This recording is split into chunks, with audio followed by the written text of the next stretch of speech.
Hello again. So I'm back home for my weekly live video and I'm going to try and keep it short. I say this every time, but my aim is to sort of be about 5 or 6 minutes.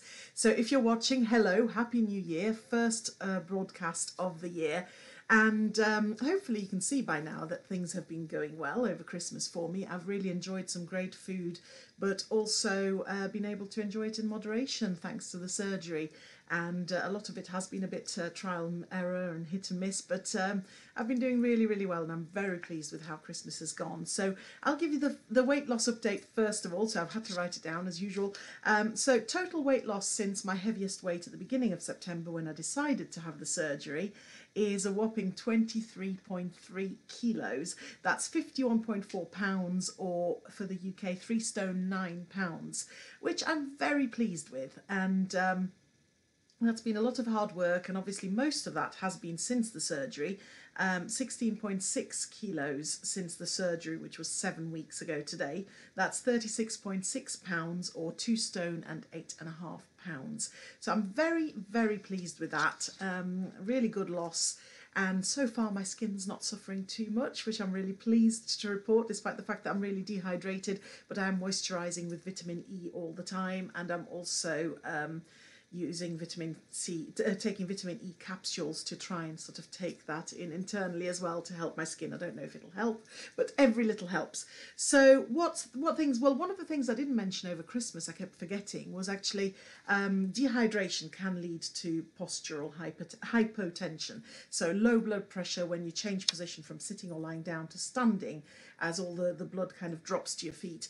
And I've really suffered with that quite a bit over Christmas. It's been a very, very light-headed couple of weeks.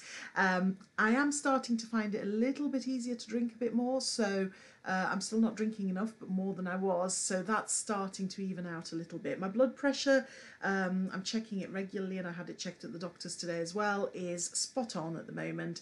Perfect blood pressure, but I am still on the tablets and it's not dropped so far yet, not consistently, so that I need to actually start reducing and then coming off the blood pressure tablets, but I'm sure that will come, and my GP is confident about that as well.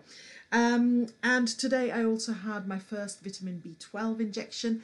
You know it's going to be bad when the person giving you the injection, instead of saying, oh, it won't hurt much, you know, actually says, I won't lie, this one hurts. It did hurt. I'm still feeling quite bruised, and I have to only do it every 3 months, so it won't be too bad. But yes, I'll be bracing myself for the next one, I can tell you that much.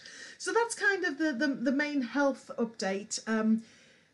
I will come to the other major update that I've hinted on my profile. Well, I have mentioned it on my profile towards the end, but I just wanted to talk a little bit about goals from a positive psychology perspective, because it is the beginning of January and so many people make New Year's resolutions at this time of year, and there's a lot of debate from psychology at large and positive psychology, and from goal setting experts and coaches, etc., about the value or not of New Year's resolutions. So I'm not going to go into specifically the New Year's resolutions, but goals in general, because people do set goals at this time of year. And of course, my big goal is to lose weight and to get to a very specific weight, thanks to the surgery I've had. And I'm hoping that I will be doing that within sort of a year of having had the surgery, based on the averages and what should be possible.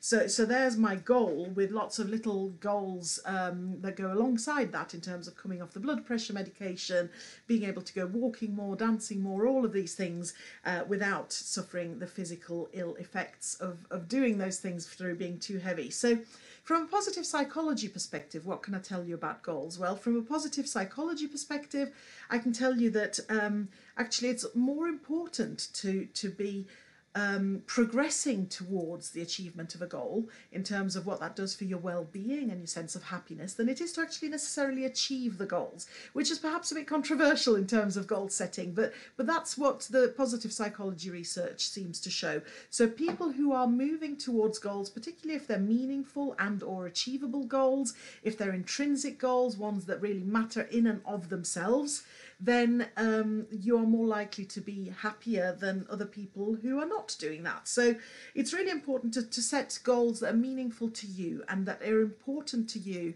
in and of themselves rather than as a means to an end. And that's the difference between intrinsic and extrinsic, rather than whether it's imposed by someone else or imposed to yourself. An intrinsic goal is one that is a worthy goal, worth pursuing in your own mind in its own right. So thinking about why it's so important, or rather, how do you mark then this progress along the goal journey to help you feel that sense of increased well-being and happiness? Well, you do that, of course, by setting milestones and measurable progress. So I had one really, really big milestone that I wanted to achieve. It was a weight milestone.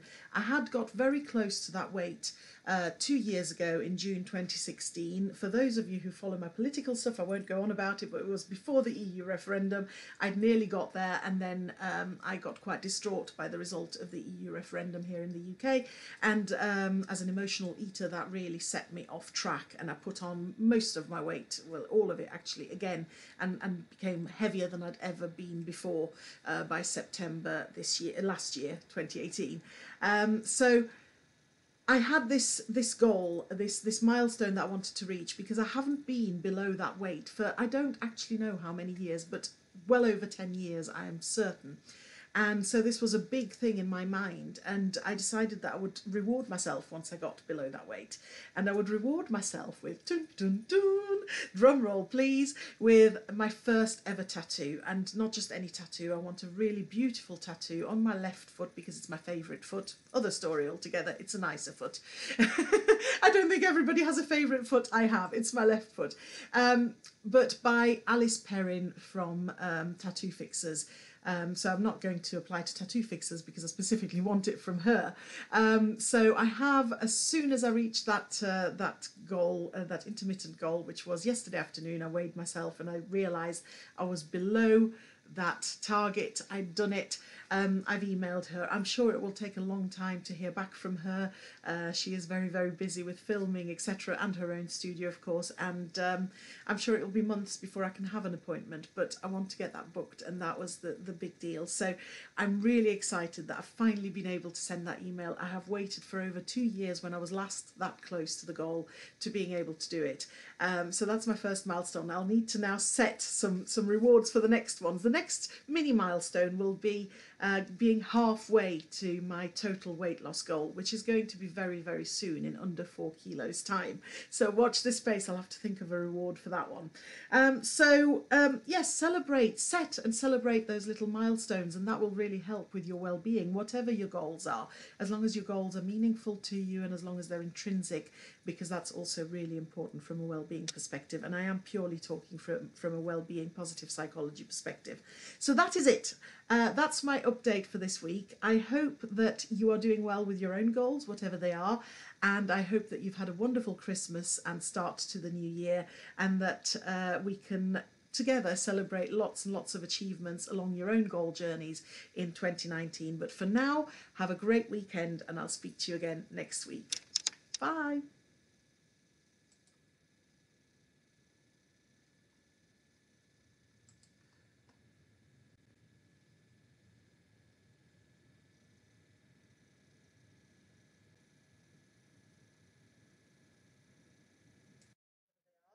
And I hope that you've had a wonderful Christmas.